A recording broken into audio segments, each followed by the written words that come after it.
At Subway, start 2010 right with surprisingly low-fat choices. The Piled High Subway Club or Turkey Melt, fresh toasted under bubbly cheese. Both are part of a Subway Fresh Fit meal, a simple way to enjoy eating better. Subway, eat fresh.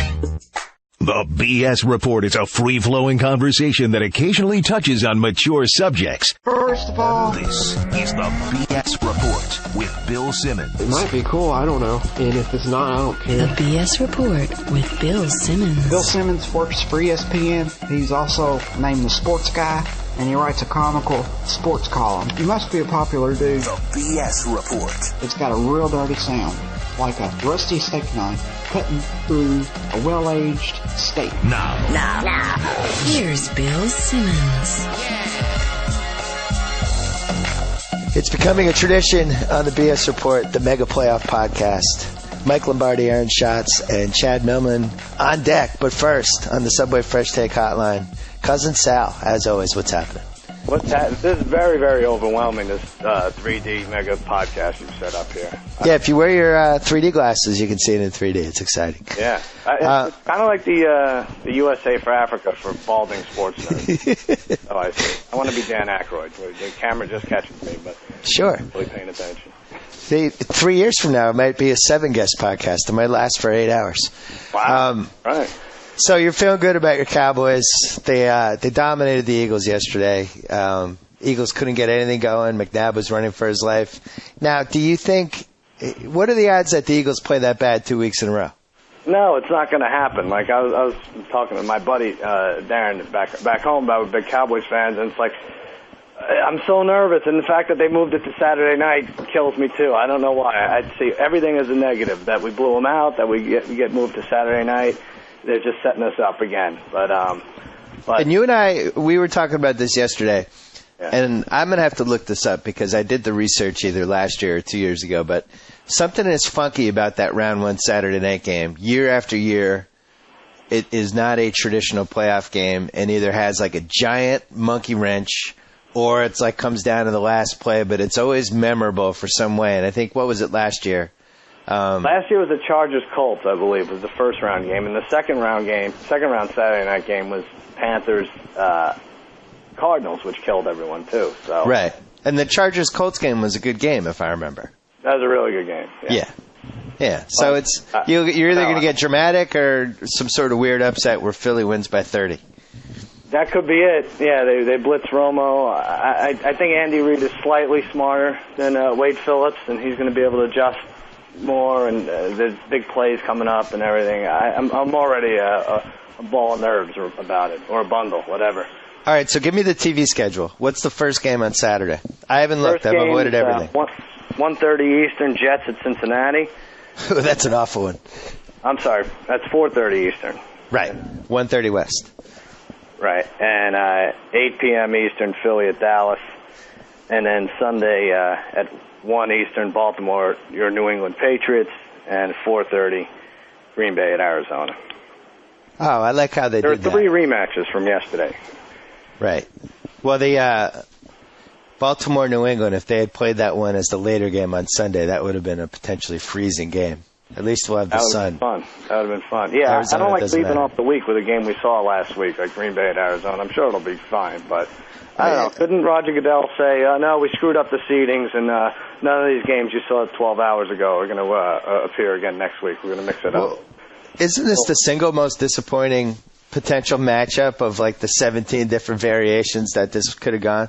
Jets at Cincy? Yeah, I think so. We might as well start with that because. All right. Well, here's what it is. Here's the deal. 9. You are. What do you mean? You're 9-7-1 Yep. against me, and whoever wins the most weeks after 21 weeks gets to bash the other one with the Subway sub, the 6-foot sub. We're working on where and when this will take place, but Right. it's getting down to the nitty gritty. Yeah, So basically, Jets- you have to beat me 4 straight weeks to be able to hit me with the sub. I think so, something like that. Yeah, And- doesn't look good for me. And you, I am a little worried about you crossing the line and cheating because you want to hit me with the sub so bad. Or I'm also worried about you taking the beating and then like a week later just randomly hitting me with the sub. Like just so you can enjoy it. Let me just say, all that is possible. Everything you just said. But we did email each other our lines with the promised each other we wouldn't look. Yeah, I don't know what you picked. You don't know what I picked. But we do have to, on Sunday night, we send an email with "Don't look" on the subject heading because it just becomes too hard to say that you're going to get through the whole day without seeing the line accidentally, or especially me. I get a ton of reader emails, things like that. So it's just we have to do it this way. All right, so Jets at Cincinnati kicks the week off. Well, I thought this was in the Vegas zone. I looked at it. I flipped it around. I looked at it again. I tried to talk myself into Bengals by 4, but I think that Mark Sanchez component of the rookie QB on the road, week 1, we've seen it over and over again. It's never a good thing if you have the rookie QB. You never feel good about taking the rookie QB on the road. On the other hand, the Bengals haven't been playing that great for about 2 months. They lost their rookie middle linebacker, outside linebacker. I forget what position he was, but they're probably their best linebacker. So I give this the Bengals 4.5. All right, I went a little lower. I said Bengals by 3 because I thought people would be on the Jets bandwagon after completely destroying Curtis Painter and J.T. O'Sullivan. What a job they did. But it's actually 2.5, so I get that one. Really? Let me tell you, this might be my best bet of the week, if not the year. I'm shocked by that. Mark Sanchez on the road. What has he done?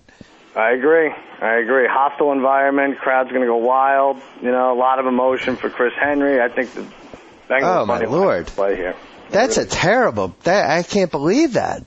Yeah. Well, maybe I'm stunned. Should keep quiet. We don't want it jumping up to 4 or 5. Yeah, but I mean, I'm hard pressed to remember a game that Sanchez has won. He's okay if they have the lead. He's okay, but if he falls behind, it's all over. Yeah. Here's the only thing. My only thing I'll caution with since probably like week 9, we've been saying, all right, let's just wait for Cincinnati's first home game in the playoffs, and whoever they're going against will jump on. But I don't feel it. I like the Bengals here. I think the Jets should not have made the playoffs, and they did because of stupid circumstances. Look, if any Jets fan can tell me with a straight face that they have total confidence in Mark Sanchez in a road playoff game, then I'll be shocked because I don't see it. I don't think it's happening either. I'm stunned by that. I was worried I was low. I thought that was potentially like a Bengals by 6. All right. Well, now we know. Now we know what our 3-team teaser is going to be like. Cincinnati plus 7.5. And now we have to find 2 more teams. All right. Philly at Dallas. Here we go. I had trouble with this one too. It's either 3 or 3.5, and I said 3. Cowboys. All right, I actually nailed this one. I said it was 4. And, I think it was 3 yesterday, and it was just such a thorough beating that they have to raise. I don't think there's going to be a lot of early Eagles money coming on that with their line of 3. So they made it 4, and it is. I'm surprised because, I watched that game with you. And, yes, the Cowboys played better, but the Eagles also was one of those games for them. Yeah. I didn't walk away saying, wow, the Cowboys are better. I walked away saying the Eagles did not play well, and I didn't learn enough about that game for next week. Well, it's because they have to play them again, and I just know what let me just give the team a little pep talk here. I realize it'd be the Cowboys' way to blow out the Eagles and then play like complete crap against them 6 days later, and I know they'd you want to bounce it off Roy Williams as the worst hands in the league for a pick 6, and Deshaun Jackson gets wide open 3 times, and Sean Sweesham misses 4 field goals at 30 yards or less. This is what the Cowboys is to be expected. But just let us down. Just let us down this once and change your luck. All right? You have 100,000 screaming fans. They got a backup center in there. Let's rush the outside with Ware and Spencer and rush the inside with Ratliff. Let's just do it. Find Miles Lawson on the slant. Find Patrick Creighton. Work Felix Jones into the offense more. Big plays on defense. Take care of this team for the love of God and for the love of dogs. Just do it. Finish off that dirtbag Michael Vick and the rest of these pathetic Eagles. And then beat up on the old man in Minnesota next week. Get it done, Cowboys. Do things right for once. I feel like applauding. You don't that was great. I I want to. We're going to lose. I want to mention one more thing. I think this is either the 3 or the 4 year anniversary. I'm going to say it's the 3 year anniversary. No, it's the 4 year anniversary. Well, one or the other of Romo fumbling the snap. The botch snap. Another Saturday night game, by the way. Well, what was the game where your wife emailed me or called me after, and I thought it was you and it was your wife, and she was asking me for advice on how to deal with you because she had never seen you more bummed out by a sporting event, and she honestly didn't know how to handle it. Was that the Romo thing? No, that was when the U.S. girls soccer team lost to South Korea. Oh, that's what I forgot. We really blew that one. I can't even go into that. Well, it was the Romo one. It was the Romo one. It was I don't know where you should watch this game, but I think it should be in a place with not a lot of people. Yeah, well, that is the one good thing about it being on a Saturday night. I could just kind of get away and no one finds me. Well, you hate the Giants more than anybody, but the Eagles are second, right? It's weird because, it was always growing up, Cowboys-Redskins was the rivalry, but that's dead last in that division and between any of the 4 teams. So I haven't decided on this game or come even close, but the 4 points is pretty tasty. I'd be hard-pressed to think that the Eagles 2 weeks in a row will get their butts kicked. And also, when you fall behind in a game like that against a team that you're probably going to be playing next week, do you empty out like the break in case of emergency, all those plays and all that? I mean, or do you just say, all right, we're going to lose this one. Let's save some stuff for next week. What do you do? Yeah, I don't know. But it's weird, like in high school, like, I don't know, like in basketball, sometimes you'd play a team twice. And if you owned them the first time, there's no way they would beat you the second time. Like, why doesn't this translate to the pro level? Yeah, I don't know. Well, I mean, if you're an Eagles fan, you take solace in the fact that McNabb was awful, and he missed a wide-open Deshaun Jackson the first half, and he fumbled a snap, he had a bad interception. I mean, even for him, who's not exactly Mr. Clutch, it'd be hard to believe that he could play that badly 2 weeks in a row. No, I agree. That backup center issue, though, that is a real issue, though. There's a lot of surge in the middle of the line for the Cowboys, and I don't know if they can fix that in 6 days. All right, let's go to Pats Ravens. Let's do it. Sunday. Now it's Sunday early afternoon. Baltimore at New England. I struggled on this one, too. You're not going to watch this game with me. You refuse. Do us all a favor. You go to Kimmel's all year long, and then listen. I never thought that this Pats team was a Super Bowl team, but Welker was my favorite guy on the team. Yeah. Even ahead of Brady. As much as I love Brady, Welker, I wear the Welker jersey. He's my guy. So to lose him on the third play of a meaningless Week 17 game, I'm not handling it well. That's rough. He's just an awesome guy. He's having a great season. I felt like he was kind of the heart of the team, so to speak. And I did too. When we were watching the game, there was a lot of talk, not by you, but that Edelman is a decent replacement. And I think he is decent. He put up 100 yards or more yesterday, but you know there's going to be a 3rd and 3 where he's going to be looking for, if not this game, the next game, he's going to be looking for Wes Welker, you know, jumping around the line of scrimmage, and he's not going to be able to find anybody. The difference is that Welker could catch everything. Yeah. And we've seen Edelman drop some stuff or go the wrong direction. Brady was expecting to go one way and stuff like that. And Brady and Welker were just like in tune. So I think he could give 60 to 70% of Welker's production. But, as you said, there's going to become a play in one of these next 3 or 4 weeks when, we go to Welker and he's not going to be there and we're going to have this other guy. Well, you talk just the numbers, 70% of, you have like 15 catches, whatever it is, He'll have 9 or 10 catches, whatever. But he had a ridiculous number of first downs, too. So I have for this one, I really almost said Pats by 3, but I bumped it to 3.5. All right, you get this. I thought I was going to nail you here because you always, I feel, underestimate the Patriots line. I should have just gone 3.5 or 4, but I went 5, and it's 4, so you're going to get it. Okay. Patriots by 4. I mean, I don't know how to feel yet. I need to really think about it for 2-3 days. I guess the best thing we have going for us is Flacco. Well, I was just thinking that. It's funny we talk about Sanchez as a rookie on the road. I feel like Flacco's a rookie quarterback on the road right now. Yeah. I don't think he's he's I don't know, he's worse than he was last year. On the other hand, you can make the case that had his receivers not dropped passes in New England and then last week in Week 16, that team would have 2 more wins. They drop easy touchdowns each time, or easy catches, or whatever, and you can't blame him for that. I just thought he seemed a little more skittish to me as the season went on. Yeah, and consider that out of these 4 games, the Patriots, I think, by far, have the biggest home field advantage. Like it's really rough winning there. And, well, they go on the road, but this is going to be a tough win for Baltimore.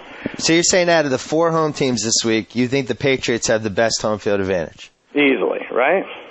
I think they play the best at home. I'm not sure. We'll see if the crowd shows up. They've showed up for some games. They haven't showed up for other ones. Yeah. I mean, I think for a playoff game, they should show up. 30,000 fans on them, but you'll see. It won't be. It won't factor in. All right, so you have to win this one to tie the week. Green Bay at Arizona. See, so Green Bay at Arizona, and I thought for sure that we would both get this one, which makes me wonder what you picked. Arizona by 3. Yep. You know what? I looked at this one the longest, and I thought, because last year there were some road teams were favored. I think 3 of the 4 road teams were favored in the first round, and I'm thinking, wow, Green Bay doesn't really lose. So I made it Arizona 1. So you get it. It's Arizona 2.5. So we tied. Arizona 2.5. Okay. You're 9-7-2 now, going into week 19 next week. So I'd have to sweep all 3. Yeah. So you're not dead yet. I didn't exterminate you. No. But do you have a best bet this week? I like the Bengals unless something changes. I really, really like the Bengals this week. Listen. I think it's cold. They get out to a 17-3 lead, and Rex Ryan is lost if Sanchez has to drop back and pass 3 of the 4 downs. Where's the other thing? Teams have been able to run on the Jets all season. Yeah. The passing, if you're trying to throw in the Jets, it becomes more of a problem because they have those weird blitzes, and they got Revis and but I do feel like you can pound the ball on the Jets. Many teams have, and the Bengals are kind of set up for that.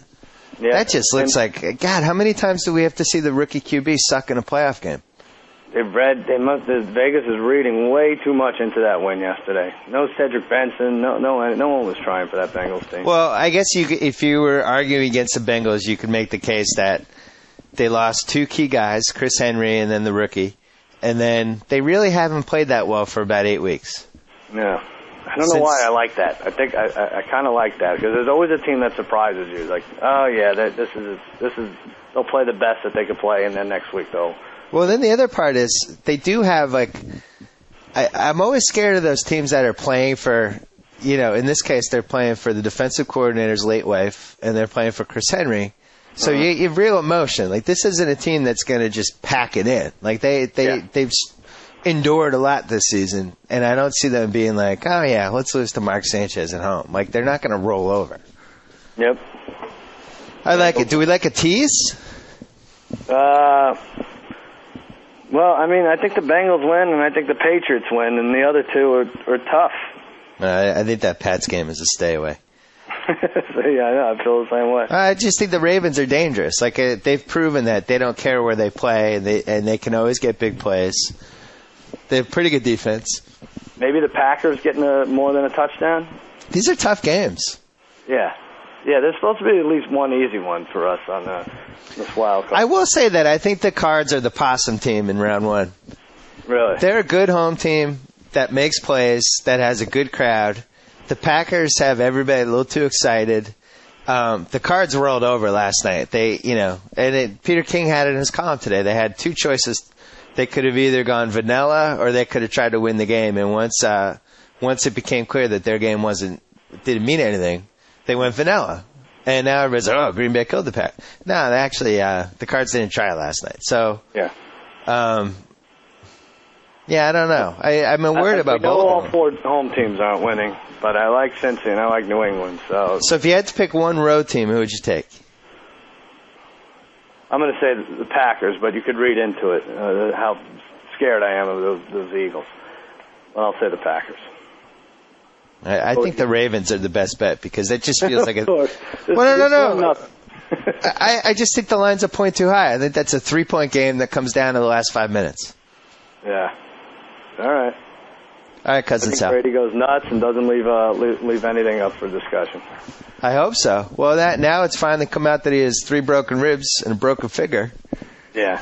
Which, listen, that said, you've learned everything. You actually heard that ahead of time, maybe. I don't even know if you want to talk about, but you know everything there is to know about the Patriots. Come watch the game with us Sunday. Come watch. What do you care? What is you make this proclamation? You have to hear the announcers. Who cares what Phil Simms? You're going to hear had enough of you guys.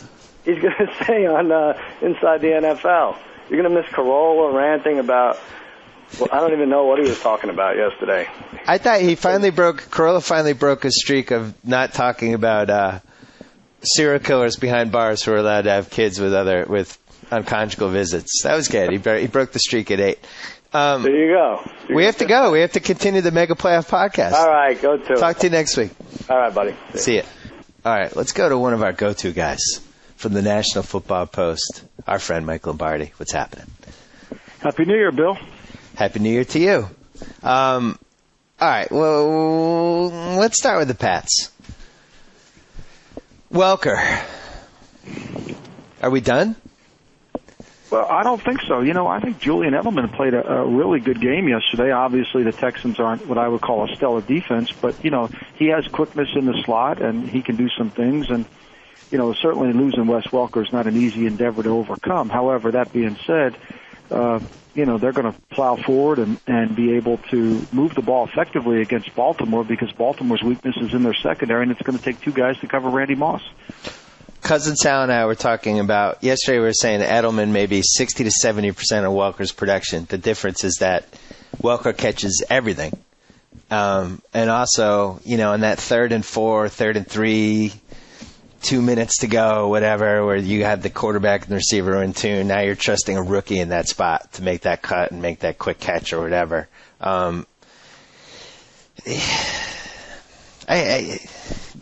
Make me feel better. Well, I think ultimately it's going to be Fred Taylor. It's got to be Ben Watson. It's going to have to be somebody else to pick up the slack. It just can't be Julian Edelman. Right. Okay. It's not one guy's going to be able to do it. And I think Sammy Morris and I think the whole team has to find a way to compensate it, particularly on 3rd down.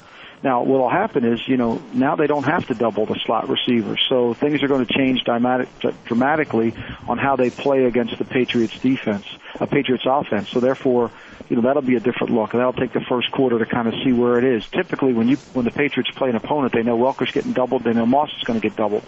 So now this kind of changes things up a little bit. But I think the Fred Taylor addition, coming back off the injury, is critical, and I think he can really add something, especially a big play, explosive play out of the running back that they need desperately. I kind of like the Taylor-Morris combo, I got to say. And then the whole thing with Fred Taylor when we signed him was, all right, well, let's see if he's healthy in Week 18. And in a roundabout way, he is. Now you have the daisy.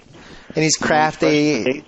And he can, you have Maroney here who's had so many crucial fumbles and nobody trusts him anymore. So now he's phased out. I guess my biggest question is how healthy is Brady? He's been playing with these broken ribs for a while. And, is he better? Like, he took a huge hit yesterday from Mario Williams. They immediately took him out of the game near the end. But, if you're the Ravens and you have a quarterback who's a little bit injured, you have one receiver that you're afraid of, do you just, send the dogs after Brady? What do you do? Well, I think the Ravens' biggest problem is defensively is their corners can't match up to even pedestrian-type receivers. So, therefore, they're going to struggle to cover. The Raiders moved the ball fairly well up and down the field until Jamarcus kind of got in the game, and then things kind of went askew. So I think that this is a perfect matchup for the Patriots because where they're strong is where the Ravens are weak, and if they can protect, and the key is going to be protecting against Terrell Suggs and protecting against Hadi Nagata inside. They've got to be able to handle that. If they do that, they'll move the ball through the air, and I think Brady's, I think Brady has gone over the hardest part in terms of the injuries that he suffered through the season, and I think, you even wrote that he's a lot worse than he really is letting on to be earlier, about a month ago, and so, I think ultimately now that he's kind of worked his way through, I could see them being a little bit different offensively. And the other factor we haven't talked about is weather's going to play an important role here. Yep. Weather is going to play a factor, especially Sunday afternoon, 1 o'clock, New England. Anything can happen. And the Ravens haven't thrown the ball effectively either. They look like they're just a running team once again. You trust Flacco at all in a 15-degree game in the playoffs against the Pats? I haven't really felt comfortable with Flacco since the Green Bay game, and I don't think the Baltimore Ravens feel comfortable with Flacco since the Green Bay game. Yeah. I think what they've done to win down the stretch here, and ultimately it hurt them in Pittsburgh. What hurt them in Pittsburgh was not having the left tackle Gator in the game. They had to move Michael Orr over to left tackle, and it put in Odell Cousins at right tackle, which Lamar Woodley chewed him up and made every big play in the game. So that injury really has prohibited the Ravens from throwing the football effectively. That being said, I think they really don't want to have to throw it all the time. I think they want to live and die with the running game and hope they can keep the game in the teens and the 20s and win it that way. And the Pats have no depth on the front four. If the Ravens do the pound it, try to stop our running game routine, is that the Patriots' biggest red flag here? I think to beat the Patriots, you got to throw the football. I don't think you can make a living just running it. I think if Vince is back, and obviously they've been resting Ty Warren, I think when that defensive line's strong and inside, it's going to be hard to beat a Belichick team just running the football. Playoff football is about multi-dimensional football teams. To win in this league in the playoffs, you have to be able to play right-handed and left-handed, and Belichick obviously forces you to play left-handed whenever he plays you. So I think ultimately this game's going to come down to how well Baltimore pitches and catches the football and what they do with it. And I think he'll borrow the game plan from Pittsburgh. Pittsburgh did a good job on the receivers, jammed them, was physical. I think that's ultimately what they'll do. Well, you just described why the team that I am most afraid of, and I wouldn't be surprised if Belichick felt the same way, which is why ultimately they did roll over a little yesterday. But I just think San Diego is the worst possible matchup for this Pats team. And as weird as it sounds, considering the lack of success they've had against Indianapolis the last couple of years, I do think Indy is a better matchup for them in round 2 than San Diego would have been. What do you think? We've kind of gotten allured into thinking Indy is this unbeatable team when they have 7 games in the fourth quarter that has gone down to the game weight imbalance. Even Jacksonville had an opportunity there, driving the ball down the field. They obviously didn't make the plays. But that being said, I think Indy has proven that you can beat them. It's going to take a great effort, but they're beatable. New England certainly could have beat them the day they played them. San Diego has just been in such a rhythm. I mean, they played backups yesterday, and Phillip Rivers is in kind of a rhythm game, and it's specifically the way they just throw the football up and down the field. I mean, with those receivers, as tall as they are and as tough of a matchup as they are, it makes it very difficult. So I agree. I think nobody really wants to play San Diego, and I think San Diego's in the driver's seat because if they have to play the Jets or if they have to, being the 2 seed, they get the worst of it. So I think at the end of the day, they'll probably get. Could they get Baltimore? Doubtful. Could they get, the Jets? Probable. Rock, paper, scissors. In the past, it was Colts were having success against the Pats. Pats were having success against the Chargers. Chargers having success against the Colts. But now you have the Chargers just a bad matchup for the Pats. Now it seems like they either matchup is good for them. They do have the Colts number, and that's... I think that's a legitimate thing at this point. I agree with you. I think San Diego's in the driver's seat. Quickly, let's talk Bengals-Jets. I was shocked by this line. Bengals only giving 2.5 to the Jets. Mark Sanchez, rookie QB on the road. What do you think of this one? I think weather's going to play a factor here. Mark Sanchez, I know it was windy last night, but I'm not sure the Bengals brought their A game. I don't think they brought their B or C game last night. Or E or F. Or E or F, so...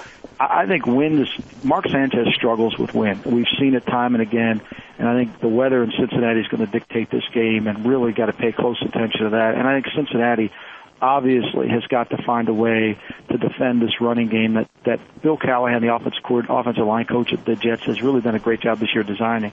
Because really you want the ball in Mark Sanchez's hands at this point in the playoff game. You don't want it in Thomas Jones's. And I think Mike Zimmer's crafty enough to be able to handle that. The problem I get into with the Bengals is I just don't like their offense. And I haven't liked Carson Palmer throwing the football for the last 10 weeks. He had a great game in San Diego. He threw it well. But since then, throwing it against the Bears doesn't really count. And I think at the end of the day, these are two teams very similar that live and die with the running game, and I think the Jets just have the better defense right now. I think the Jets can go in there and win the game.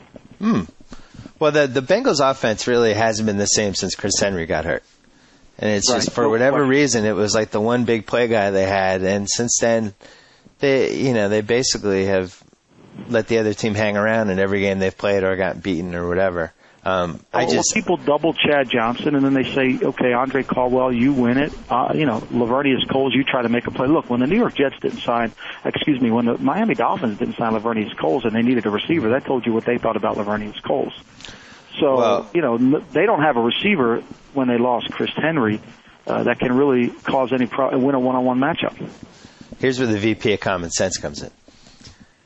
You just told me that you like Mark Sanchez on the road in a windy afternoon game where 1 or 2 turnovers is probably going to make the difference.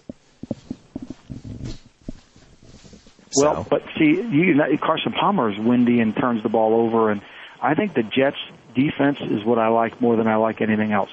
All right. So if you put a gun to my head, I like the Jets' defense to be able to create a turnover and win the game. You don't like Cincy's crowd? I mean, they do. This is a long-suffering fan base. You don't think they can affect this game?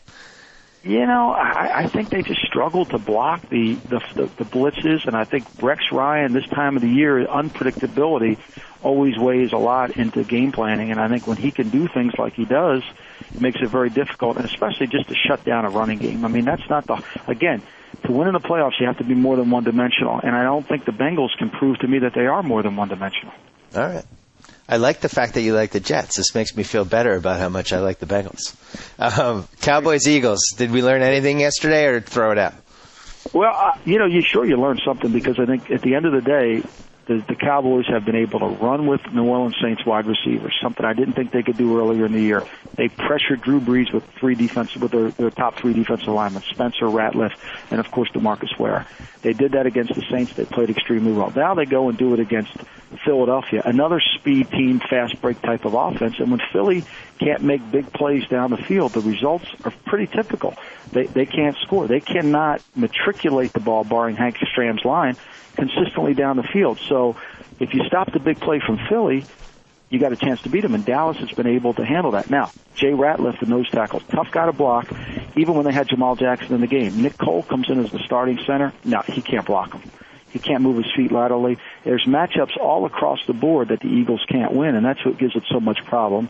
And I still think the best team always wins. I mean, last year we saw Baltimore play Pittsburgh 3 times, lost all 3 times. And I kept thinking, well, the 3rd time will be a charm. I don't think so. I think Dallas is the better team here, only because Philly can't win a different way. Philly center is out for the playoffs? Absolutely, yeah. Oof. So now you've got Ratliff's on an island. DeMarcus Ware's on the line. Jason Peters, all respect to the Pro Bowl, is not a Pro Bowl left tackle. The right tackle, Winston Justice, struggles. Then they go to nickel. Stephen Bowens gave Todd Hermans a lot of trouble inside last night. So, when you talk about all the matchups, it's a problem. I still believe this. The final 4 teams will come down to who has the best offensive and defensive linemen in the game. And I think Dallas right now has, of the 10 offensive and defensive linemen, counting the nickel rusher, I think Dallas might have the best collective group in this area. On paper, it does look like Dallas is better, especially like when you throw in the ball control part and the fact that the Eagles it's not one of those teams that has the 13-play drives. It's been an explosive big play team. On the other hand, that's the kind of team that can go into somebody else's building and win. You just make 3 big plays and you're like, how the hell did they win that game? Oh yeah, they had a 60-yard touchdown, 48-yard touchdown, they had a punt return. Doesn't this seem like the kind of game where the Cowboys fans afterwards would just be filled with vitriol for Wade Phillips? Absolutely, yeah, no question. And I think the Eagles are exactly what you said. When they get on that fast break and they get flowing, they're tough to beat. But they have periods. Denver 3rd quarter, the Washington Redskins 3rd quarter, where they kind of stall themselves out. Against Dallas, they've really stalled out. They haven't been able to control the line of scrimmage against Dallas, which has caused them problems. But Philly would not surprise me going in there and pulling the upset. But again, 110,000 people, crowd noise. Your offensive line's not playing at the highest level. McNabb's running for his life. There's real no power running game. The Eagles must play from the lead. They're not a good team playing from behind. And when they were behind 17-0 at halftime, the game was over. So would you say the Eagles are almost like the Phoenix Suns? That maybe exactly like the Phoenix Suns. Maybe they can't protect the win that well. Maybe they don't have the kind of inside game that you need to, go through all 4 rounds and win the finals. But they can get hot and make some threes and knock anybody out in one game.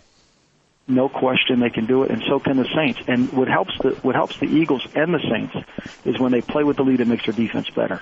When their defense has to play in the middle of the ring, they can't handle it. They're not big enough, physical enough to be able to handle the power of the Cowboys. Where they get their advantage is when they can get the lead like they do on the Giants, where they get the lead in the Redskins, and they make teams play from behind. That defense rises to the level. But when they have to play in the middle of the ring and they have to play a half-court set game in the NBA playoff time, this is when they struggle. That's what gives you the most problems. Cards Packers. Throw last night out? I think so. Obviously, the Cardinals didn't bring their A, B, C, D, or E game either.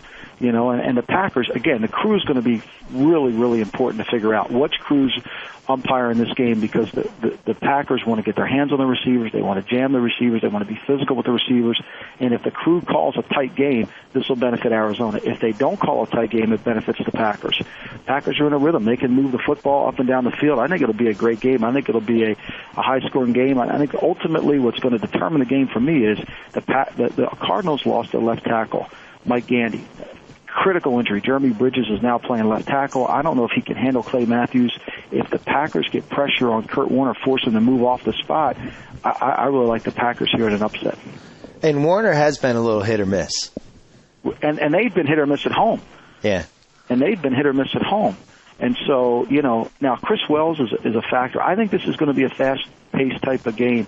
You know, I do think the Cardinals should be able to win the game with their defensive line, but some of these guys are hurt. Khalees Campbell got injured last night. He had a fractured thumb. He may not play. The depth in their defensive secondary could be suspect. So I just think at the end of the day, if your left tackle's out of the game and you're trying to throw the ball as much as the Cardinals do, and they have a really good pass rusher on the right side, I think certainly it plays into the hands of the Packers. Of the four matchups, what is the biggest coaching disparity between the two teams? Biggest coaching disparity in the four. Is there a game that you feel like, wow, that team has the strategic advantage because of the coach? No, you know, I really don't. This is, you know, my man Brad Childress isn't coaching in the game, so nobody gets that there. I don't see one, really. I don't see one where there's an imbalance. I mean, obviously Wade Phillips, as much as people want to be critical of him, and I have as well, he understands how to attack the Eagles' offense. And he understands how to play Andy Reid in the style that Andy Reid wants to play. And what makes him so effective against Philadelphia is he can play nickel and still hold up in the running game. And not that Philly ever wants to run the ball very much, but he's physical enough to play nickel and fast enough to play nickel so that Andy Reid can't run his screens and do all the things he has to do. So I don't see an advantage there. Obviously, I don't see one out in Green Bay, Arizona. John Harbaugh's a really good coach. I think Cam Cameron's a good offensive coordinator. I think they'll be up to par in New England. And then, you know, in Cincinnati, Marvin Lewis, I think Mike Zimmer does a great job defensively, and I think the Jets staff does a really good job. So I think it'll be a very good balance scheme-wise in terms of I don't think one team's going to have the advantage. Biggest possibility for somebody to stink in round one? Well, Arizona's just lay an egg. Possible. Okay. Yeah, Arizona's always a possibility to stink. And I think any team that's one-dimensional, the Jets, the Bengals, when you're one-dimensional, you could stink it up. And that's really when a team makes you play left-handed and you don't have an alternate game to go to, that's the one place where you say they could really stink it up. And round one team. I'm sorry. Round one team with the best chance to win the Super Bowl.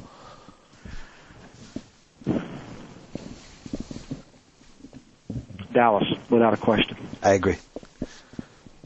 Number two team out of the round one teams. Second choice. I think the winner of the Dallas-Philly game. Okay. So Packers, you're not buying?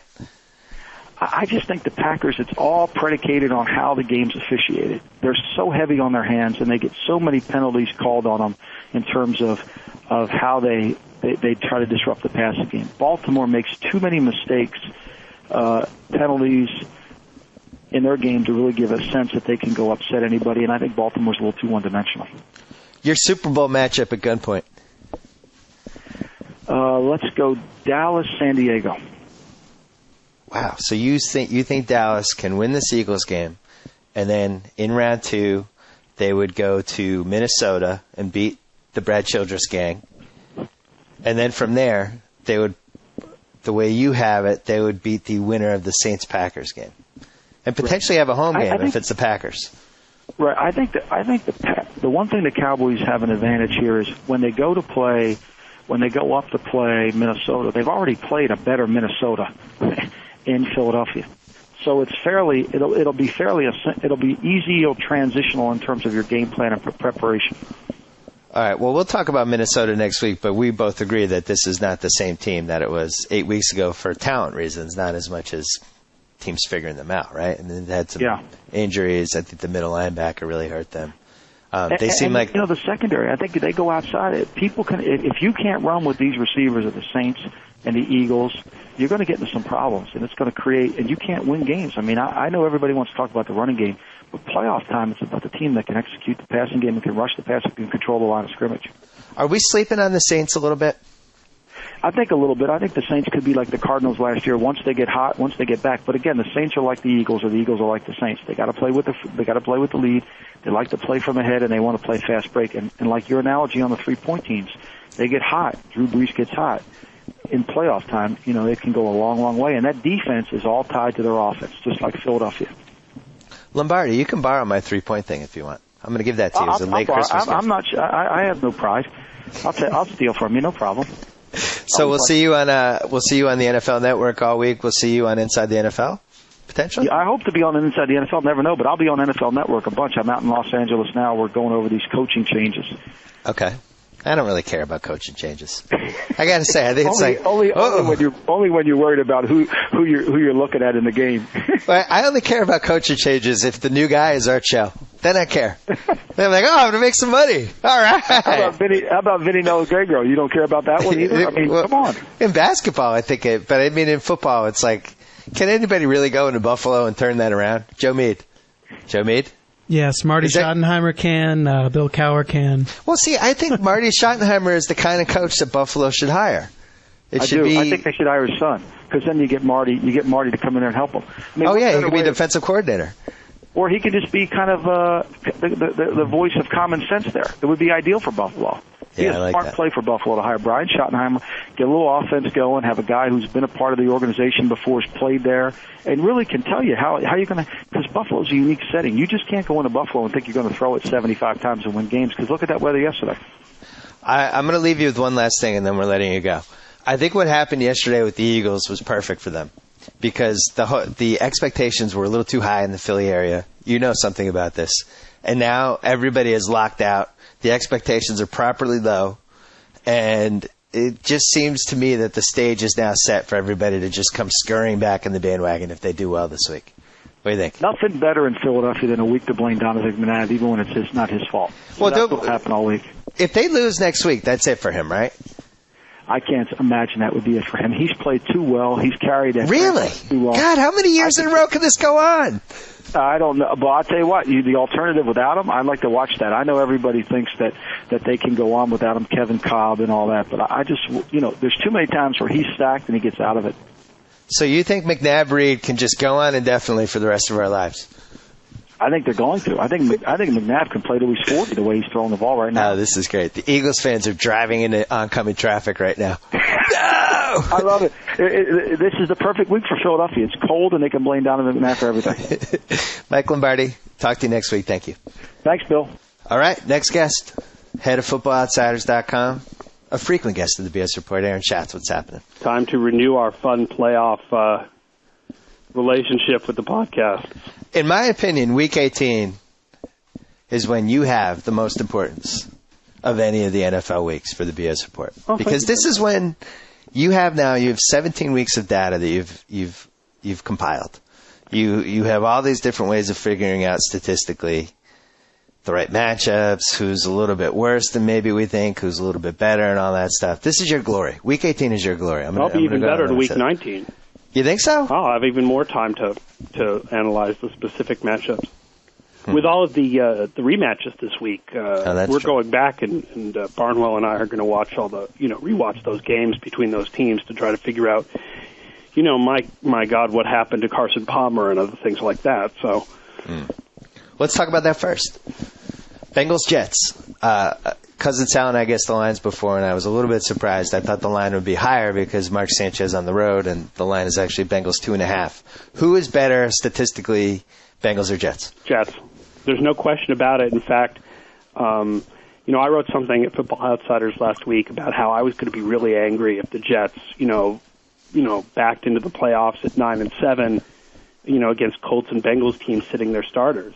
But the fact is that the Bengals, while they perhaps sat a couple of guys who would have played otherwise because of injuries like Geathers, Pico, Cedric Benson, for the most part, they were trying.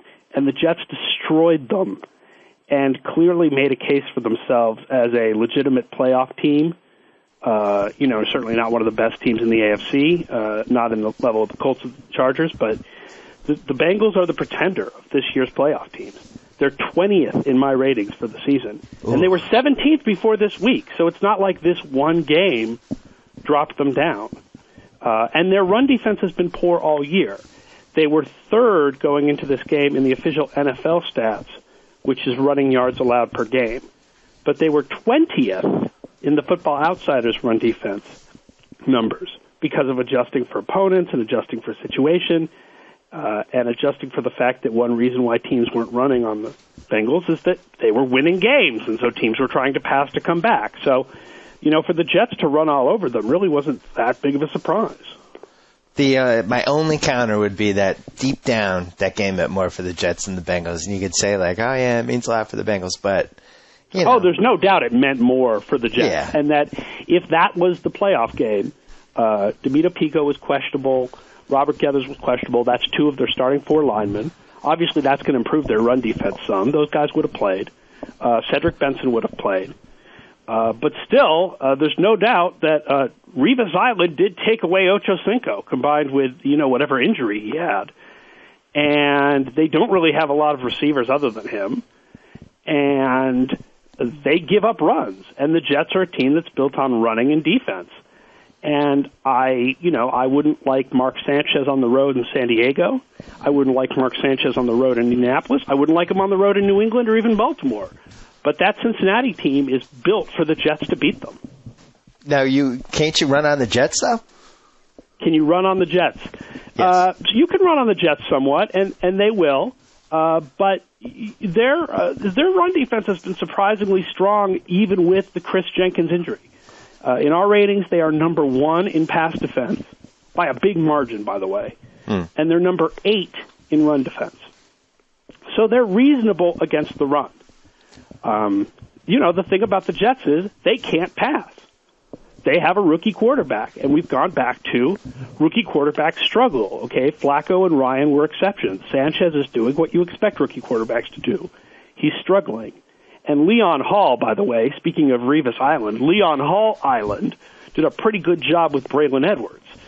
So, you could run on them a bit, I suppose, but not really that much. It's more like just because the Bengals are going to stick those 6 offensive linemen out there and run the ball, they'll get yardage. But I don't think they'll be able to pass on the Jets very much at all, especially if Ocho Cinco's injured. Strength of schedule? Who had a tougher schedule this year? Between the Jets and the Bengals? Yeah. We have the Jets with the 10th hardest schedule and the Bengals 16th. Oh. Wow. So really all your numbers are pointing toward the Jets. Right? All my numbers point towards the Jets. The only thing the Bengals really have going in their favor is home field advantage and the sort of amorphous, it is a rookie quarterback on the road, extra home field advantage. But I think you definitely saw that the Jets are a team that's built to beat the Bengals, and the Bengals are the pretender of not just the teams that won divisions, but of all 12 playoff teams this year. It's a tough one for me because I haven't liked the Bengals for a while. But on the other hand, there's nothing worse than taking a rookie quarterback on the road in a playoff game and then having that team fall behind 10-0 or 13-3 and just, in my final ratings, okay, so this is even with the teams that sat starters and whatnot, okay? The Bengals are 20th. No other playoff team is below 13th. And 13th is Arizona, and Arizona's only 13th because they sat everybody in the final game. They'd be higher otherwise. What were the Cards last year? The Cards last year? Yeah. Like 20th. So if we go back, listen, this all comes with the big asterisk of, over the last 4 years, the team that is better in the regular season by win-loss record is actually 18-19 in playoff games. And weird things have happened. And the Cards last year, and the Giants the year before that, and the Colts run defense the year before that, although the rest of the Colts, that was not a shock that they played well. Weird things have been happening in the playoffs lately. And if, the Bengals all of a sudden turn into a juggernaut and Rashad Janty replaces Ray Maluga and wins Super Bowl MVP or something absurd, it honestly would be part and parcel of what's been going on the last couple of years. But if we go with the sort of historical NFL belief that how you play in the regular season does sort of determine how good you are when the playoffs come, the Jets are much better. This is a good one. I like the fact that everything points in one direction, but you still have that time-tested adage of the rookie QB in the road. Right, combined with the weirdness of the last couple of years. And everything I'm doing on on this podcast comes with this asterisk of, God, after what we said about the Cardinals last year and the Giants the year before, I just don't know. I guess the difference with this year's Bengals team and last year's Cards team is that Cards team, at least we knew they could do one thing really well, which was throw the ball. I'm not sure what this Bengals team, they can run the ball well. I wouldn't say dominantly. No, not at all. They're 13th in our ratings in run offense. Yeah. 16th in pass offense, 10th in pass defense, and 22nd in run defense. But they've had some injuries at running back, though. But maybe this week they'll be healthy. But they're not going to be healthy at linebacker. True. Patriots, Ravens. We're both Patriots fans. You're more optimistic than me. We exchanged some emails last night. You have not given up hope. No. Well, certainly, again, after watching what's happened the last couple of years in the playoffs, how can any team in the playoffs give up hope at this point? Now, that being said, the statistician in me would like to see us go back to the point where the best teams are the teams that generally make it to the Super Bowl. And in the AFC, that would mean it should be either Indianapolis or San Diego, because this is kind of surprising when you think about it. No team in the AFC was better than 10-6 except for those two. Now, the Patriots are better in my ratings, and so are the Ravens, but, that's partly because the Colts deliberately lost for the last 2 weeks. So, their rating comes with a big asterisk. So, as far as this game goes, I think a lot depends on the health of the Ravens. O'Neal Cousins, who played right tackle 2 weeks ago against Pittsburgh, was so horrible, but he didn't play this week. Gaither was back at left tackle, which allowed them to move Orr back to the right. And Ed Reed is supposed to be back for the Ravens as well, but they still have injuries at cornerback. Obviously, the Wes Welker thing is big.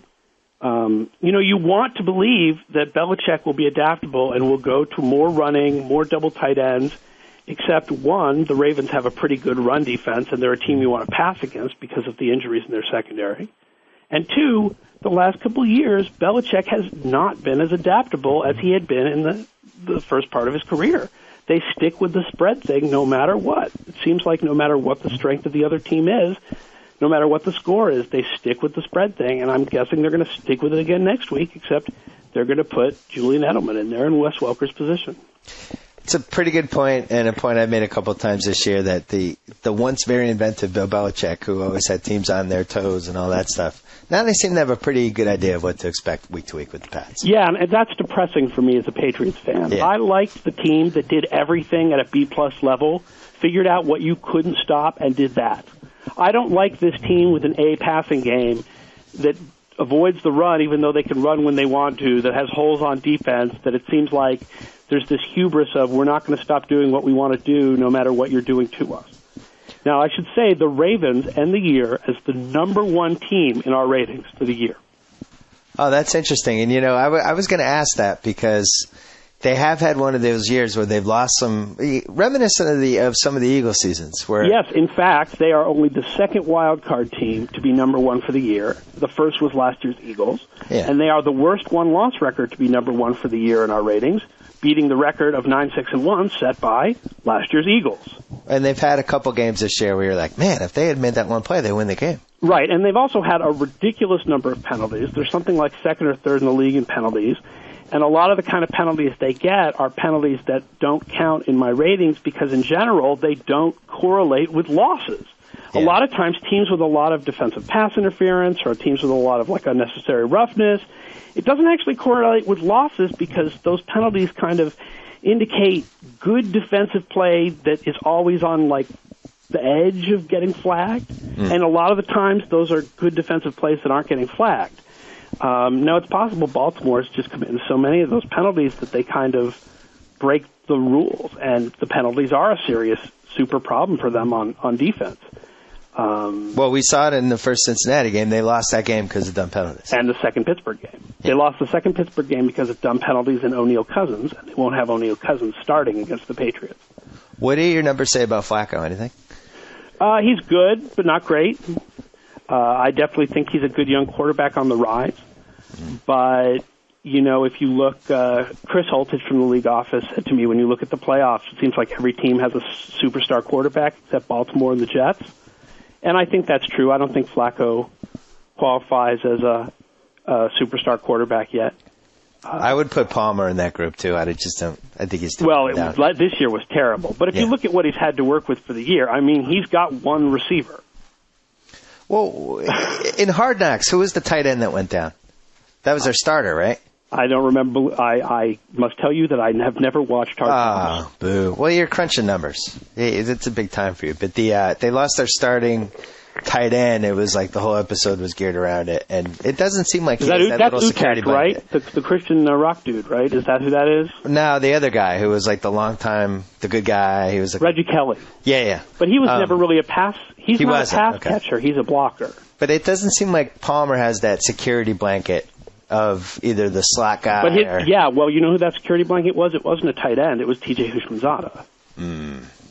So he has no T.J. Houshmandzadeh security blanket, and he has no late Chris Henry as a deep threat. All he has is Ocho Cinco. I do feel like they can run in the Jets, though. Let's go to the other two. Cowboys-Eagles. Man, that's the game that I'm afraid to tell you that I really don't know what to say until I chart it. I actually took off the people who were originally charting that game for us and put myself on it because I've got to figure out what's going on. It seems like the two games this year, it just seems like the Cowboys are beat to destroy the Eagles.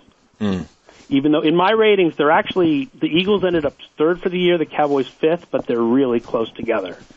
And I'm glad we've gotten rid of that whole Cowboys in December thing. That's gone now, right? Yeah, well, I guess with the two coaches, that variable is hard to predict. You have two classics. McNabb Nick Cole did a fine job filling in at center, but it seemed like McNabb was just missing guys. He was under pressure some, but, even if they had their starting center, he would have been under pressure some. He was missing guys, except for Selleck. Dallas could not cover Selleck at all, but Philly can't cover Jason Witten. I mean, Jeremiah Trotter's like 50 years old. You can't put a man-to-man on Jason Witten. That ain't going to happen. So... it seems like maybe the Eagles may be kind of over-dependent on the Deshaun Jackson big plays, and if you don't get them, then that's a problem. And the couple of times that they actually had him open, they missed him. And Mike Jenkins has been really improved at cornerback. Terrence Newman's playing reasonably well. Scandrick's an underrated cornerback. I'd have to go and look. The other thing is Dallas was killing Philadelphia with draws. And Dallas, this year hasn't been a fabulous team on draws, and the Eagles haven't been particularly bad against draws. But in that game yesterday, Dallas was just killing them with draws up the middle. So, I just don't know what the Eagles do differently to have that game, strategy-wise work out. I think they have to sort of cross their fingers and hope that luck-wise it works out, that they get a couple breaks early, and that those passes that McNabb missed this week hit next week.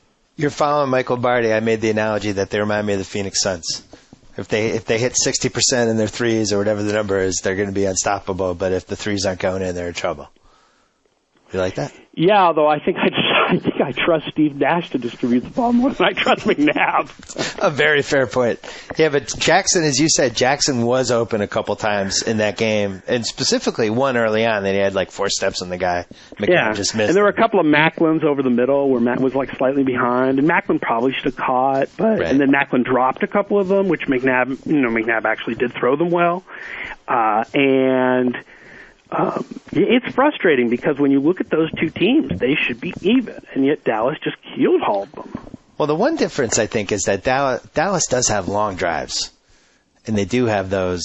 I don't know if the numbers back this up, but I would guess that they would be in the top 3 of, most number of 10-play drives or something like that, whereas Philly's more quick strike. They're really, Philly's very quick strike. And Dallas is the running the ball thing. They're really balanced. They're third in our ratings, both running and passing. And it's not just a question of efficiency per play, because Philadelphia actually ranks high, in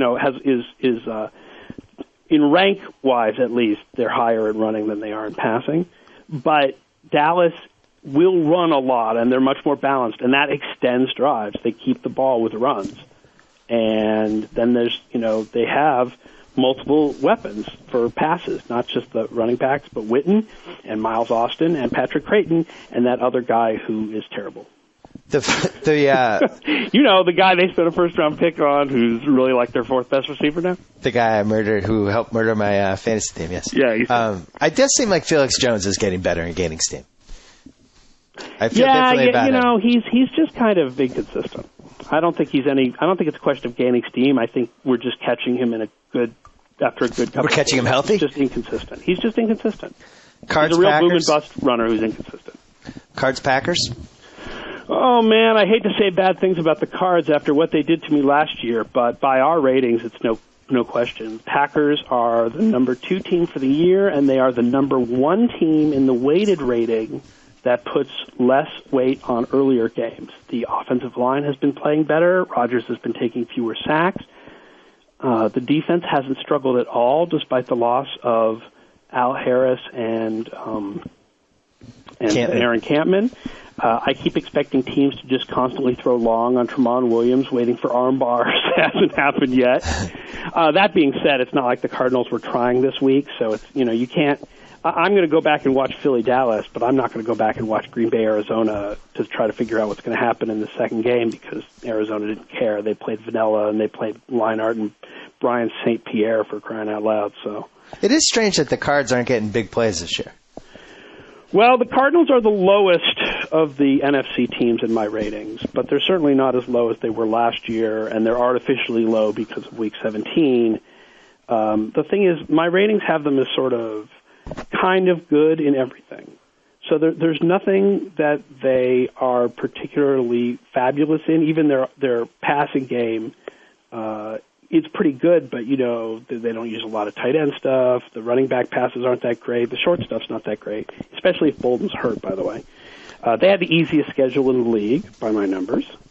The secondary is overrated.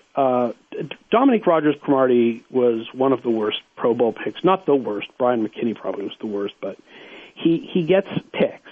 But as far as coverage goes, a much better pick would have been Jenkins or Jabari Greer from New Orleans. And Green Bay has just been so firing on all cylinders the last few weeks, except worst special teams in the league. Really? Yes. Ooh, that's a red flag for the playoffs. It kind of is in the way that bad special teams can lead to 1 or 2 plays that lose the game for you, even if you play well otherwise. Maybe that comes back to haunt them in round 2, not round 1, though. I do think that I would take them to win round 1, but I don't want that to sound like I'm belittling the Cardinals. I just think the Packers are playing really, really well right now. So it sounds like the game that you feel the most strongly about is the Jets. Yeah, or the weirdly Cowboys. enough, it is. Yeah. Weirdly enough, that is the game I feel strongest about. But if you said to me, who would you pick to be the most likely winners? I would say 2 road teams, Jets and Packers, and 2 home teams, Patriots and Dallas. Super Bowl. Do your numbers point to anybody really standing out over everybody else? There's never been a year in my numbers going back to 1994 where there have been this many teams this tightly packed at the top of the ratings. It really does seem like a free-for-all. That being said, with the injury to Welker and with the fact that Baltimore, despite its high rating, would have to win the 3 road games to make it, I think in the AFC it would be a real upset if it's not San Diego or Indianapolis. I agree. The NFC is completely up for grabs. I would not be shocked by any of the 6 teams, and that includes Arizona. Interesting. Those are 6 good teams. That is a good, balanced playoff field where you have a lot of teams with different strengths and weaknesses. I think the NFC playoffs are fascinating. As a Patriots fan, I'd like to see the Patriots do it, but as a statistician, it would sort of make me a lot more comfortable with reality if the Chargers or Colts, represented the AFC. And the thing about the Chargers is we could talk about this more next week. They're an unbelievably one-dimensional team. Right. Well, 2 dimensions. But that one dimension is unstoppable. And a ridiculous passing game. They're the worst running team in the league. They're below average run defense, and they're below average pass defense. You guys did a nice job this year breaking down how secretly bad Tomlinson was. Yeah, he really turned into toast. He's so toast that Toast is considering a libel suit. Would you compare him more to Mario Butts or Corey Dillon the year after we won the Super Bowl? Butts. I mean, and they kind of hit it by sneaking him in these situations where he could pad his touchdown total. Right, which they did when he was good, too. The Right. difference is that because he was good the rest of the time, you didn't notice. And I'm not, listen, I mean, this takes nothing away from the fact that Tomlinson is a great back historically and a sure Hall of Famer. Yep. But this year, awful. Part of that is the line, because Darren Sproles, his rushing numbers aren't good either, but Sproles' receiving numbers are really good. Tomlinson's receiving numbers are also among the worst in the league for running backs. But as we learned last year, and as you kept pointing out when we were doing these podcasts, there's been a shift, and now it seems to matter more if you can throw the ball than if you can run. It's totally a passing league. It's absolutely, positively. The things you need to have are pass defense and pass offense. Those are the two most important things, and San Diego certainly has pass offense.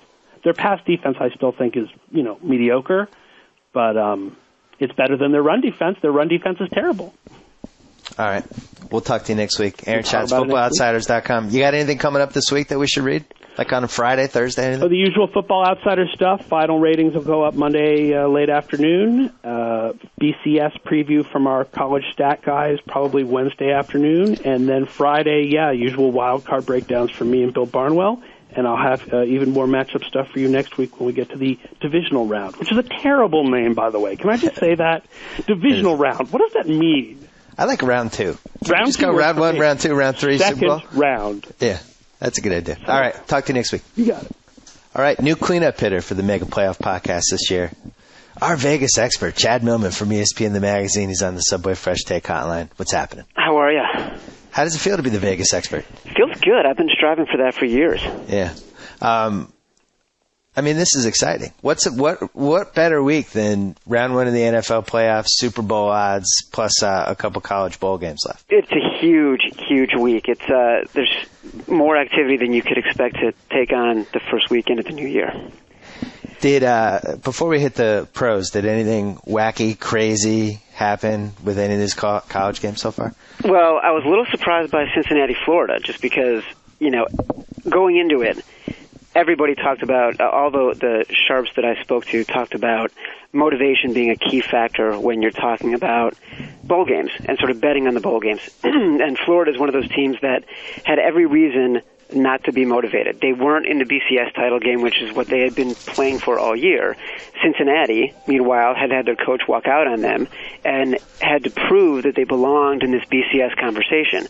Now, there were a lot of factors. Obviously, the Urban Meyer thing was a factor, and the fact that Cincinnati was being coached by a guy who wasn't their interim coach and wasn't going to be their coach going forward. Their new coach was standing on the sideline. And then in the end, Florida was just clearly so much more talented. But the outcome of that game and how huge the differential was in the spread was surprising to me. And did Vegas get crushed by any of these games? Well, Vegas certainly did fine on that game because I think in the end, didn't do well in that game because in the end, everybody bets on the public team. And so Florida is by far a public team, so that's a game that is going to hurt them quite a bit. Also, another interesting game to me was Texas Tech, Michigan State, which I thought Michigan State it came close to being that way if Texas Tech doesn't go for it. But I thought that game would fall within the spread, too, which I think was around +8. Right. Have you had a chance to look at the Super Bowl odds? I have not looked at the Super Bowl odds yet this morning because I've been focusing very hard on the spreads for this weekend's game. Okay. When is there a best time to maybe throw in a Super Bowl odds bet or something? Like maybe do you wait for the general public to go one way and then look at the bargain and wait till Friday?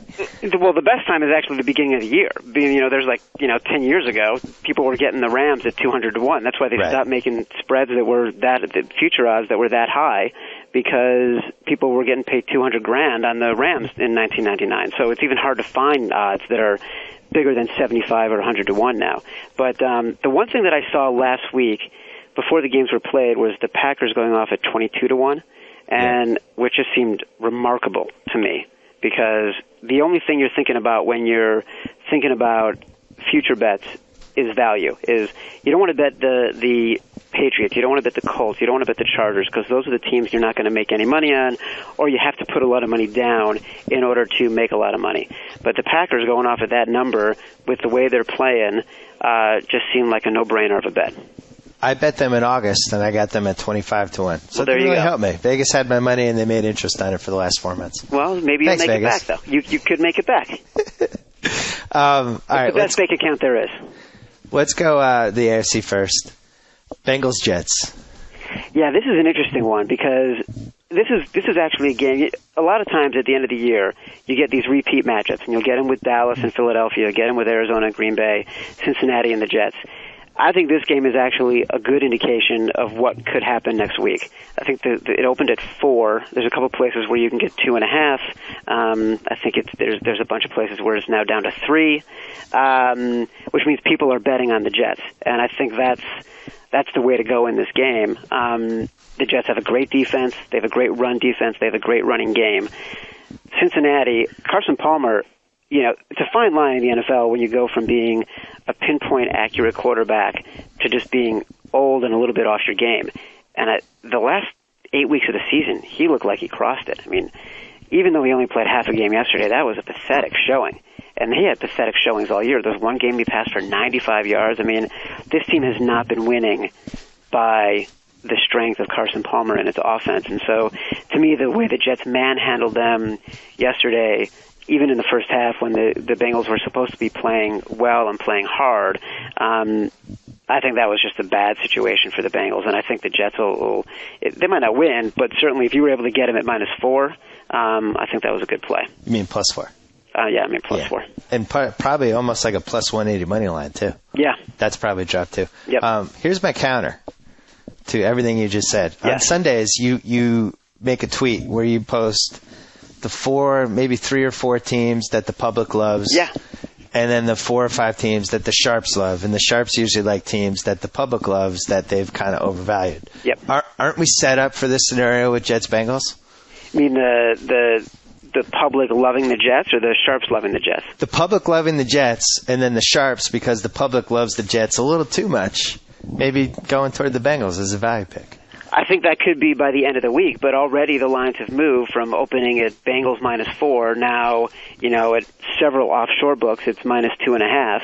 And at 3 different Vegas books, it's at -3.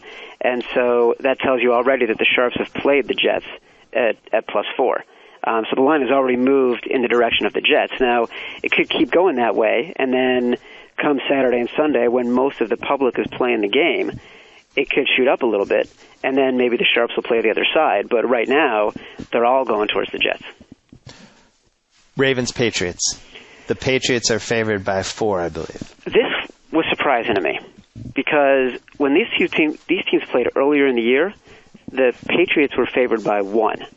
And over the course of this year, the Ravens have had much better quality performances against playoff caliber teams than the Patriots have had. The Patriots actually, to me, don't have any quality wins. They beat the Dolphins. I agree with you. I had this conversation with a Pats friend this week. The best game we played this year, I use we because I'm not on the team, but it's my team. Our best game was at Indianapolis that we lost. Yeah, I mean, they beat the Ravens early in the year. They beat. But that was did you watch that game though? Like the Ravens. That was the Ravens. Well, that's on my list of games where the Ravens lost heartbreakers to New England. They lost to Cincinnati. They lost to Minnesota by 2. They lost to Indy by 2. They lost to Pittsburgh by 3. And plus the Patriots game earlier in the year by 6. Those were all heartbreaking games that they should have won. I mean, this team could be 15-1. It's like one of those teams. Yeah. And so you look at them, and to me, they have all the makings of being a team. Their defense isn't as good, clearly, but Joe Flacco is one of those guys when they decide to pull the reins off a little bit and let him go, he builds confidence as the game goes on. And these were all games where they easily could have won, and certainly they played well enough that they covered against Minnesota. That Indy spread was +1, so they didn't cover that. But they pushed against Pittsburgh. They're playing these teams tight, and so if I were betting this game this weekend, I'd definitely bet Baltimore +4. And already in a lot of the books, it's at 3.5. So I think that's what the Sharps are doing as well. I picked 3.5 as the line, and I think that's where it's going to end up. I was surprised that it opened at 4. I was very surprised. I mean, especially since Wes Welker's out. Yeah. Tom Brady, God knows how many injuries he has. This game was only won earlier in the year. And neither team is that different from what they were earlier in the year. The Ravens played well. They played games tight. The Patriots sort of were up and down the entire season. So to me, it's the same two teams playing that played in the first month of the season. I'm not sure why it didn't open closer to 1, but, it could be easy money for some people. Cowboys-Eagles, I was a little surprised at this line. Me too, because to me this is a classic indication of recency bias of bookmakers waiting for the public to play this game. Because what happens is the Cowboys are a public team, and you got to take into account with the New England game also, the Patriots are a public team. So bookmakers know that when the money comes in, it's going to come in on the Patriots. Hold on, explain the public team concept. Public team means that these are the teams that the public is usually going to bet no matter what. And so other examples of that are like the Lakers. The Lakers are a skew public the team. line toward them. The Yankees. Exactly, Yankees, Lakers, like in every sport. I mean, it's much more relevant in pro football because it's such a huge betting sport. But you look at this weekend's matchups. Dallas is a public team. New England is a public team. The Packers are a public team. And so, especially in the playoffs, bookmakers are thinking about the public, meaning the squares, the people who are not the professional handicappers in Las Vegas. They're thinking about them when they make the lines. These lines are going to be tighter and truer than any lines you're going to get all year because there's fewer games to handicap for bookmakers to make book on, and they have so much more information. So they're going to get, they're very good at what they do. Everyone can see they're good at what they do. And the object when they're making lines isn't for them to come up with what they think the difference is going to be in the score. They're just putting out a line that they want people to bet on. And so when they put up Dallas -4, what they're thinking is Dallas just beat the Eagles on national TV in a game that mattered to both teams at home. We had them as a 3-point favorite going into that game, which means on a neutral field, we think they're even because there's 3 points for the home field advantage. So what they're saying now is the Cowboys are 1 point better on a neutral field. And part of that point is because fans just saw the Cowboys beat up on the Eagles. So they're basically building in a little bit of a point for the Cowboys in the point spread because they're expecting fans to see what the Cowboys just did and go out and bet the Cowboys. And one sharp I spoke to this morning said the only bet he liked on the board so far that he's seeing is Philadelphia +4 against the Cowboys because he just thinks the Eagles are a better team and that they'll come out and show more than they did this past weekend. I think if you're going to go in that direction, I hate to get a little too Vegas, but I would parlay the Eagles in the over. The Eagles money line with the over. Because if they win, they're going to win by scoring points. Yeah. They remind me, I made the analogy earlier, they remind me of the Suns. If they win, it's a high-scoring game and they're making threes.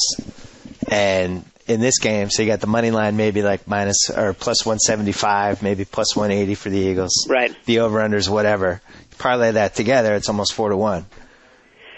Well, that's actually a very smart bet. Thank you. I'm a smart gambler. That's why it's a smart bet. You're a very smart degenerate. The over-under in this is 45 right now. So if you think about it, if Deshaun Jackson had caught 3 passes yesterday, that line they would have gone over an over-under of 45. And he was wide open those through the 2 or 3 times that Nick Nab missed him. But this to me is the most interesting bets were Baltimore and New England and Philadelphia and Dallas because those lines just seemed unusually large to me in favor of the underdogs.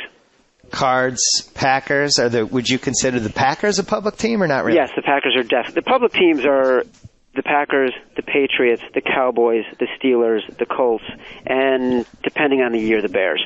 But those are generally those 5 teams for sure are always public teams, and then the Bears, fade in and out. But again, I think this is a spread that you see because the Packers are a public team, and because they've beaten up on the Cardinals twice now in Arizona. Because you got to remember, I think they beat them in the preseason in Arizona. And so this is twice now where they've done well going out to Arizona. And so the thinking is that this team is going to go out there and do the same thing, which is why the spread opens less than a field goal. Personally, I think that it's a tough spot for the Packers because they've got to get back on a plane, go back to Green Bay, get back on a plane, go back to Arizona, where they're feeling very confident because they've beaten this team twice. And remember, when they played them in the preseason, it was in the third game. The third game is always the game where your starters play the most, you're showing the most in your game plan. It's the most competitive of all the preseason games. So let's say they've played 1.5 regular season games in Arizona against the Cardinals and beaten them both times. They're going to be feeling super confident.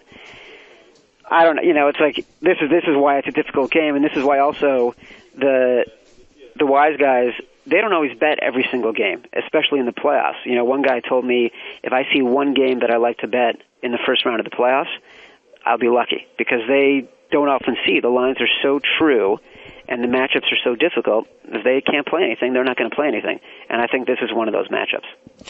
Your guys, I learned some interesting stuff from your column this year, which is excellent. It's an ESPN Insider column, but if you have Insider, it's one of the things was that, you know, you were all over the fact that they were getting killed by teasers and by favorites, high favorites winning anyway, so they just bumped the lines up so high, just begging underdogs. And then it shifted enough where there was, you know, 3-4 weeks where there was real value with the big underdogs. Yeah. And a team like the Saints just wasn't blowing people out anymore, but was still laying 13, 14 points every week. Right. But as you said, now the lines are true. Completely true. Which kind of bums me out. Well, yeah, there's no advantage. Yeah. I mean, you were a genius this year if you're able to go out and make some money in the NFL in the first half of the season by playing underdogs, because they just weren't covering at all. And, you know, midway through the year, the books had one of the worst years they've ever had. I think they lost a combined $8 million in like week 7 or 8. But then they started fixing games and everything was fine. But then everyone, you know, the games got fixed and everyone worked out. The Saints-Bucks game happened. Right, exactly. Broncos Raiders. I think there was some classic high favorites that just didn't come close. The Steelers had a couple good ones. Yep. The ship was righted by about week 11. Well, that's what happens, and I think in week 13 or 14, the books ended up having the greatest week they've ever had, because I think the favorites, the underdogs went like 12-4 or 11-5 or something like that for 2 straight weeks, and so they always make their money back. When I was talking to a professional bettor during the year, and he's like, listen, they never feel bad for the sports books, because the more people win, the more they're going to bet, and so all that money ends up going back to the same place. Any over-unders that you think are a little low or high this week? Let's see the over-unders here for a second, because I thought that 45 for the Cowboys and the Eagles was a pretty good number. I thought the over-under for Green Bay, Arizona is now 48. That seems a little bit on the high side to me. I agree. And the over-under for Cincy Jets is at 34 right now. I felt like that was right. I thought that was a pretty good number. I mean, these teams are so bad on offense. So they all seem to be in the right range, except for Green Bay, Arizona, which feels a little high to me. Where do you stand on over-unders? To me, it's like playing roulette. I just think... Yeah, I can't stand playing them. I almost never even look at them, because it's just too hard. It's too much for me to process. Like, okay, this guy's going to have a good game, but this defense, you never know what's going to happen. It's like I'd rather play the sides, because then it's more of an overall examination than just trying to get lucky or thinking about sort of point options for teams that in certain scenarios there's too much weather involved. Like, over-unders are just a scary prospect to me. So, in your opinion, the most interesting line of the week was Bengals-Jets and how that moved. Well, I would say that the most difficult line is Arizona-Green Bay, and the most interesting line so far is Bengals-Jets, because of the way it's already moving quickly. I mean, I'm looking at a place now, has it at -2. So, you know, that's 2 full points off the open in favor of the Jets. So pretty soon people are going to, you know, this game could switch favorites at the direction it's going. One place just popped up. It's now down to -1. And if that happens, by the way, I'm betting the house on the Bengals. You have to. Because Vegas never loses when the line shifts like 4 points. That's insane. And Baltimore, New England to me. And already, you know, that's being bet in favor of Baltimore too. I'm looking right now, and it's down to -3 in some places. You know, that just seemed like a weird line to me. Here's where I think they settle. I think the Pats game settles, I'm going to say at 3.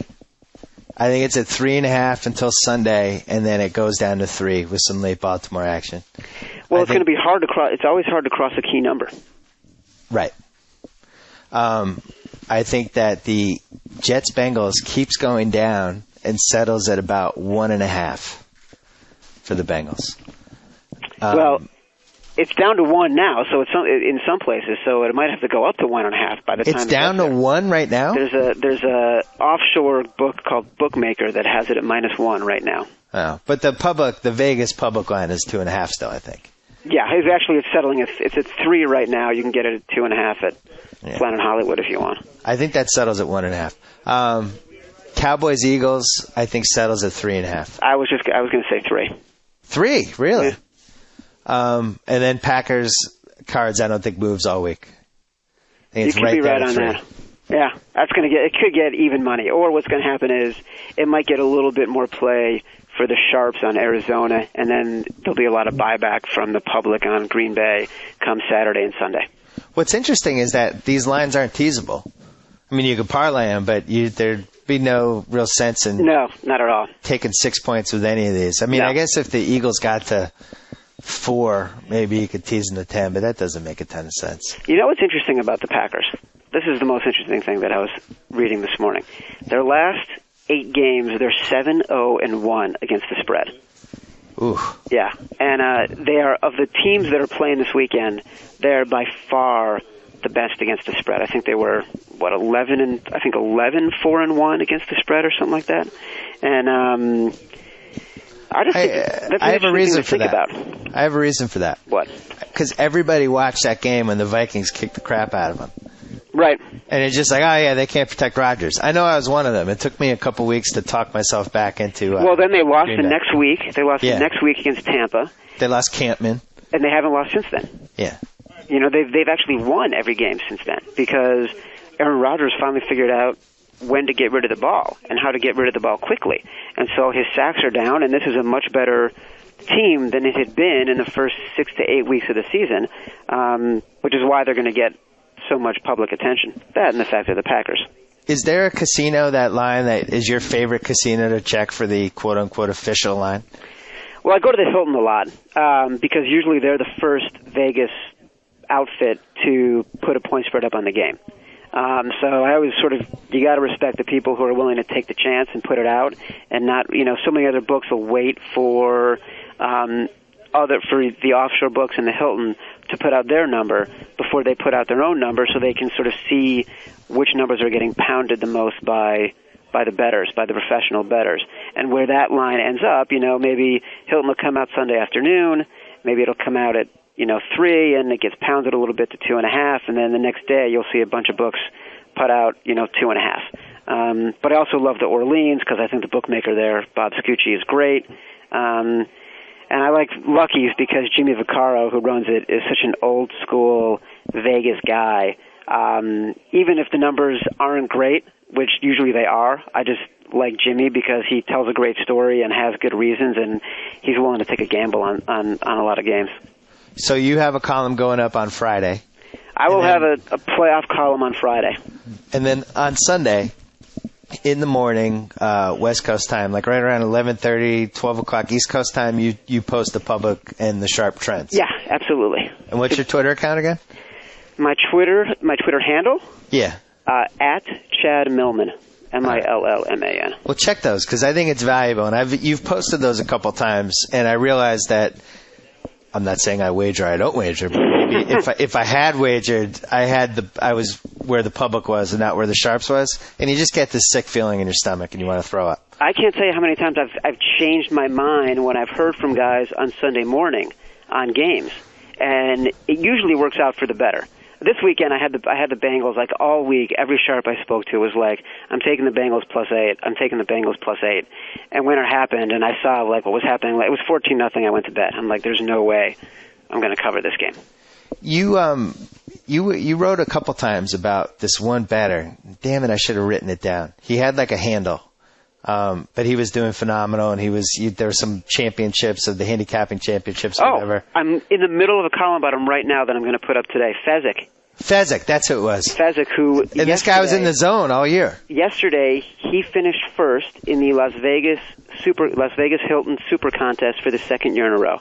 I was on the phone with him just before you called. He won $196,000. He won on his last game of the day. He had taken Tennessee.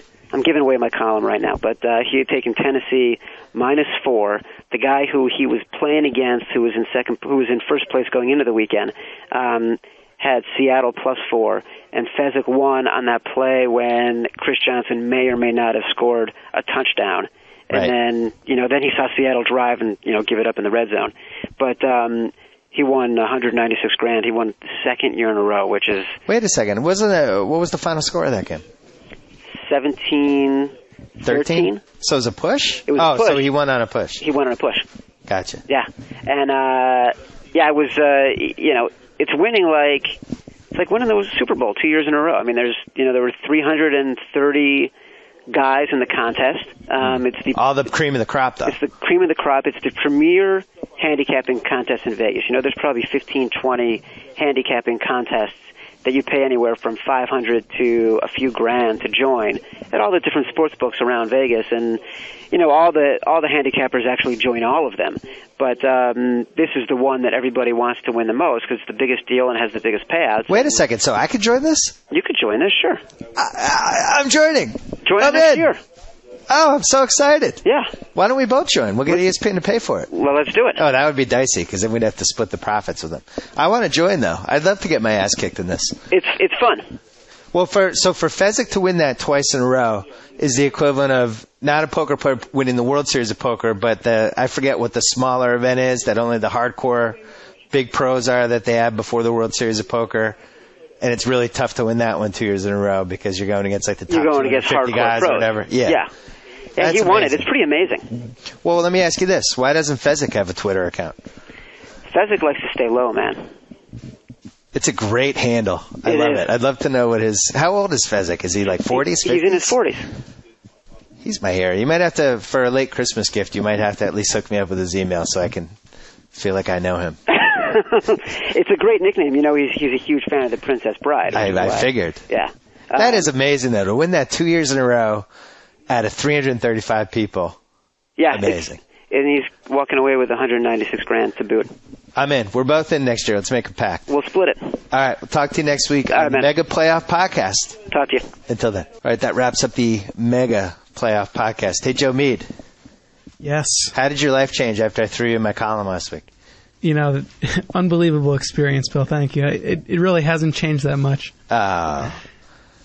It looks like you might not get Charlie West, so I feel relieved. I feel relieved for everybody in Middle Connecticut because I think you would have started chopping up bodies. Exactly. I'm glad you didn't jinx me in that way, but, time will tell. All right, so we're going to do it. This went well, right? Yeah, let's do it again next week, same time. Right, next Monday. And we'll have some more BS reports later in the week. Don't forget to subscribe on iTunes. Talk to you soon. So I get to sign off. Whoa! Thank you for downloading the BS Report with Bill Simmons. Too much fun. Check out more podcasts at the iTunes Music Store or at Podcenter at ESPNRadio.com. Peace out. You laughed, you cried, you turned up the sound repeatedly, and now it's all over. This concludes another installment of the BS Report. And with all the talk about sports, Bill Simmons neglected to mention this important just breaking news. Subway is home to the famous $5 footlong, so celebrate your favorite Subway famous $5 footlong, like the classic BLT or the Big Bowl Black Forest ham and cheese. All stacked your way with the meats, cheeses, and fresh crisp veggies you love.